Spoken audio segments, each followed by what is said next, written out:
नमस्कार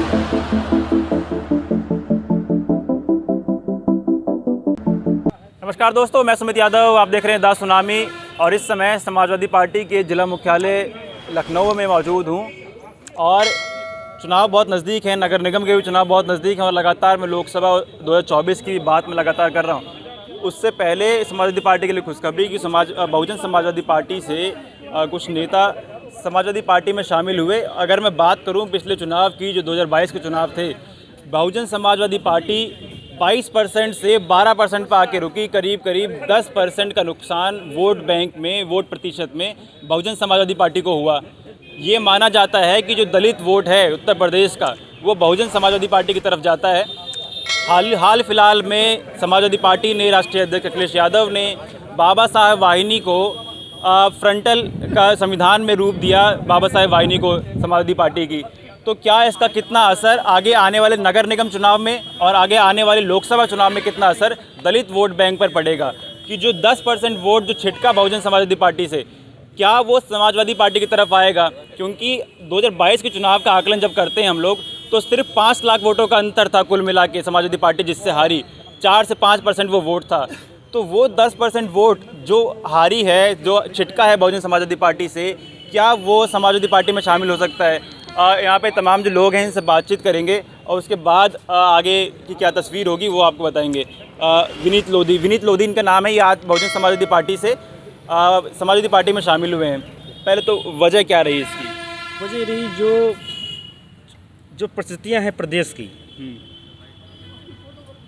जिस तरीके से बीजेपी सरकार आम जनता को शोषण कर रही है, देखा जाए निजीकरण कर रही है, महंगाई चरम पे चल रही है, कोई नौकरियां निकल नहीं रही हैं, जनता त्रामा कर रही है, प्रदेश से पूरा गुंडा राज है। इसलिए अगर प्रदेश में अगर गरीब मजदूर युवा अगर बात उठ रही है तो समाजवादी पार्टी उठा रही है। भाई कोई पार्टी बीजेपी की टक्कर नहीं ले पा रही है, समाजवादी पार्टी जो टक्कर ले रही है। अच्छा, ये माना जाता है कि बहुजन समाजवादी पार्टी का 22 से 23% वोट हमेशा फिक्स रहता है जो दलित वोट बैंक है। जी। तो बाबा साहेब वाहिनी बनी, क्या बाबा साहेब वाहिनी वो वोट अपने पास लाने में कामयाब हो पाएगी? जी हो पाएगी, क्योंकि आदरणीय बहन जी हैं वो अपने मूवमेंट से भटक गए हैं, रास्ता से ज़मीन पे निकल रहे हैं। वही काम समाजवादी पार्टी काम कर रही है और हमारे बड़े भाई संतोष भारती के नेतृत्व में आज हमने बहुजन समाज पार्टी छोड़कर सपा ज्वाइन की है। और हमारे लखनऊ के 13 जिलाध्यक्ष हैं।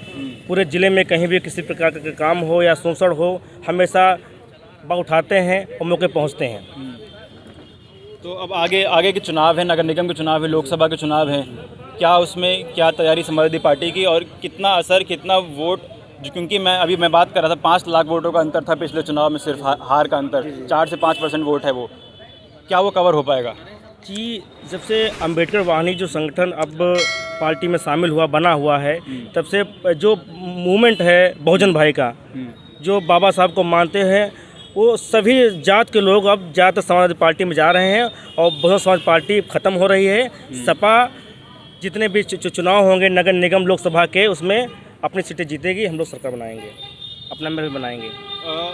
क्या नाम है सर आपका? मेरा नाम संतोष कुमार भारती है। मैं अम्बेडकर वाहिनी के लखनऊ का जिलाध्यक्ष हूँ, बाबा साहब वाहिनी का। पिछले चुनाव में जो हमने देखा, हालांकि हम लोग बीते कई साल से देख रहे हैं कि मायावती जो बहुजन समाजवादी पार्टी की प्रमुख हैं, उतना सक्रिय राजनीति में नहीं दिखाई देती हैं।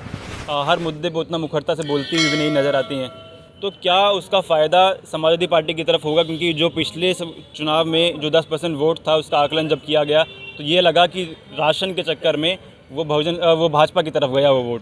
देखिए, ये पिछले चुनाव में जो आप बात बता रहे हैं 10% की वोटों की, इसका आकलन जो आप बता रहे हैं कि वो भाजपा की तरफ चला गया, ये आकलन ही गलत है। ये पूर्णतः आकलन ही गलत है। आप अगर देखेंगे तो 2017 के इलेक्शन में 40.40 के आसपास का भारतीय जनता पार्टी का वोट था। 2022 के इलेक्शन में वो 41.67 या 35 के आसपास, मतलब कि 41.5 के आसपास आया है। मतलब 1.5% के वोट का जो ट्रांसफॉर्मेशन हुआ है, जिसकी वजह से भारतीय जनता पार्टी की सीटें भी घटी हैं, लेकिन कहा जाता है कि वो वोट शिफ्ट हुआ है। तो आप समझिए कि पिछले इलेक्शन में जो समाजवादी पार्टी का वोट था वो 21.97 के आसपास था, और वो इस चुनाव में 33% से ऊपर निकल करके गठबंधन के साथ 36% के पास हम जा रहे हैं। तो देखिए, ये जो प्रचार है ना कि बहुजन समाज पार्टी का वोट भाजपा में शिफ्ट हुआ, ये भ्रामक प्रचार है। और ये मीडिया के लोग, जो मनु मीडिया में से जिसे मैं कहता हूँ, वो इस प्रचार को कर रही है ताकि हमारे नेता को कुछ गलतफहमियां हों, ताकि जो समाजवादी पार्टी को वोट दलित समाज या पिछड़ा समाज वोट कर रहा है वो उनसे फिर से छिटक जाए, जो इस इलेक्शन में उनके साथ रहा है। अच्छा, नगर निगम के चुनाव बहुत नज़दीक है, लगभग 1-1.5 महीने में चुनाव होके ख़त्म हो जाएंगे और आगे लोकसभा के चुनाव उसकी भी तैयारी हो रही है। बाबा साहब वाहिनी से कितना फ़ायदा होगा? बाबा साहब वाहिनी देखिए समाज के हर वर्ग को जोड़ने की हमेशा से ही काम करती रही है और विचारधारा का है। ये फ्रंटल सिर्फ फ्रंटल नहीं है, ये एक उद्देश्य, भारतीय संविधान की प्रस्तावना जो है वो उस उद्देश्य के साथ काम कर रही है, उसी उद्देश्य के साथ हमारे नेता काम कर रहे हैं और उसी उद्देश्य को लेकर के मैं पहला जिलाध्यक्ष हूँ अम्बेडकर वाहिनी का लखनऊ का, उसी उद्देश्य को लेकर के मैं आगे बढ़ रहा हूँ। ये लोधी समाज से आते हैं जिसको कहा जाता है कि भाजपा का वोटर है और ये जिला पंचायत सदस्य भी रहे हैं और ये इस समय बहुजन समाज पार्टी में जिला सचिव हैं, लखनऊ के मंडल अध्यक्ष हैं, ये ओबीसी महासभा के, ये अपने आप में खुद ही एक बहुत बड़े नेता हैं। इनको बाबा साहब वाहिनी समाजवादी पार्टी की और अम्बेडकरवाद में इनकी आस्था है, तो ये हमारे इनसे व्यक्तिगत संबंध भी रहे हैं, तो ये बहुजन समाज पार्टी को आज छोड़ करके समाजवादी पार्टी में शामिल हुए हैं और ये जानते हैं कि नगर पंचायत बीकेटी उत्तर प्रदेश की सबसे बड़ी नगर पंचायत है, वहाँ से मेरी भाभी प्रत्याशी बनना चाह रही हैं और पार्टी का जो रुख है वो हमारे नेता का जो रुख है तो उसमें कोई शको शुबा नहीं है कि पार्टी हमको मैदान में नहीं उतारती है। अच्छा, वहाँ आप बीकेटी का आपने जिक्र किया, करीब 17 से 18 जो वोट प्रतिशत है वो दलित वोट है, तो क्या तैयारी है फिर उसके लिए? देखिए, अगर देखा जाए तो मोटा मोटा 18,000 या 20,000 के आसपास दलित वोटर है बीकेटी नगर पंचायत में। उसमें भी सबसे बड़ी ये लखनऊ के इर्द गिर्द में एक बात बताना चाहता हूँ कि लखनऊ के इर्द गिर्द का जो क्षेत्र है वो कहा जाता है कि पासी बाहुल्य है, वो जो दलित बिरादरी की दूसरी सब जाति है, लेकिन नगर पंचायत बीकेटी एक इकलौती ऐसी नगर पंचायत है इस क्षेत्र की जहाँ पर जाटव चमार ज़्यादा है पासी से, दूसरे नंबर पे पासी जाते हैं, तीसरे नंबर पे धोबी। तो सामाजिक समीकरण के स्तर पे भी पार्टी को वहाँ पर चमार जाति या जाटव जाति से प्रत्याशी उतारना चाहिए।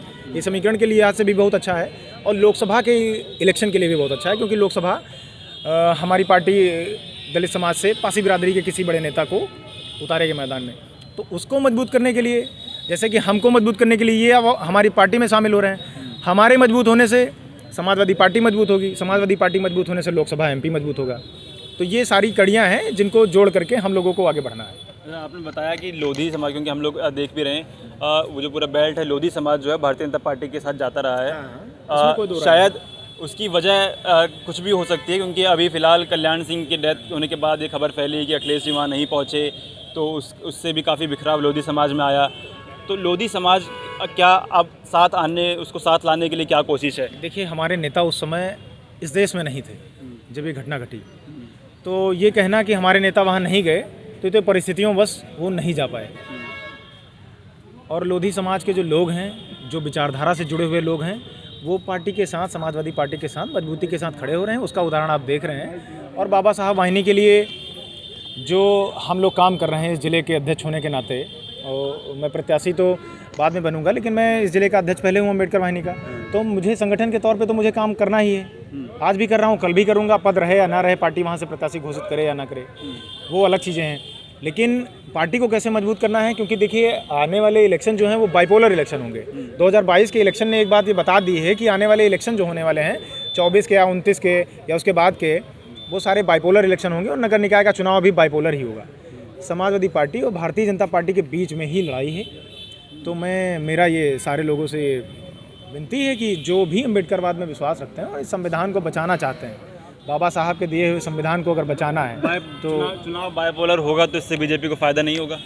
इससे फ़ायदा नहीं होगा। 2022 में फ़ायदा हुआ, बीजेपी की सरकार बनी। बिल्कुल बीजेपी की सरकार बनी, लेकिन फ़ायदा नहीं हुआ। आप समझिए कि उनकी सीटें कितनी थी और कितनी आ गई। उनका फ़ायदा नहीं, उनका नुकसान हुआ। बात ये हुई कि जो 13% वोट बसपा के साथ रुक गया, आप समझिए मेरी बात को, जो बसपा के साथ रुक गया उसको बसपा के साथ नहीं रुकना है। हमारा काम सिर्फ इतना है कि जो वोट जो बसपा के साथ रुका हुआ है उसको समाजवादी पार्टी में शिफ्ट करना है। और मैं ये नहीं कह रहा हूँ कि वो कुछ भी ज़बरदस्ती होगा, विचारों के साथ होगा।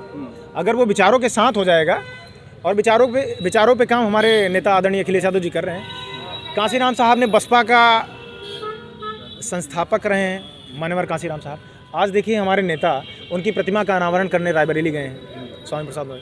तो हम लोगों का मेन जो उद्देश्य है वो किसी जाति या धर्म का कुछ भी है ही नहीं है, किसी पार्टी का। हमारा काम सिर्फ विचारधारा का है। मान्यवर कांसीराम साहब बहुत बड़े नेता रहे हैं इस देश के, इसमें कोई दो राय नहीं है। और हम सारे लोग मिल करके आदरणीय अखिलेश यादव जी के नेतृत्व में परम पूज्य श्रद्धेय नेताजी के जो उनकी विरासत है उसको आगे बढ़ाते हुए समाजवादी पार्टी को मजबूत करेंगे। शहरों की सरकार में आपको हम बता रहे हैं बाइपोलर इलेक्शन होने जा रहा है और बैलेट से इलेक्शन होगा। औकात नहीं है भारतीय जनता पार्टी की वो सरकार बना ले। शहर की सरकार तो नहीं बनाने देंगे, ये अभी हम आपको बता दे रहे हैं। कह रहे हैं शहर की सरकार नहीं बना देंगे, शहरों में हमेशा से मजबूत रही पार्टी। शहरों में समाजवादी पार्टी मजबूत रही या नहीं रही, भारतीय जनता पार्टी मजबूत रही या नहीं रही, वो कुछ चीज़ें ऐसी होती हैं कि जहाँ पर आपको देखना पड़ेगा परिस्थितियाँ और सामाजिक समीकरण। देखिए, जैसे कभी कहता है कि नेता वही जो बूथ जितावे, ये कभी कभी कहा जाता था। मैं ये कहता हूँ कि ये नेता वही जो विचारधारा के हिसाब से काम करे। बूथ तो किसी भी तरीके से एक जीता जा सकता है, तो हमको उस पर काम नहीं करना है। हमको उस पर काम करना है कि हम विचारधारा के स्तर को किस तरीके से आगे ले जा रहे हैं। बूथ तो अपने आप जीतेंगे। ठीक है।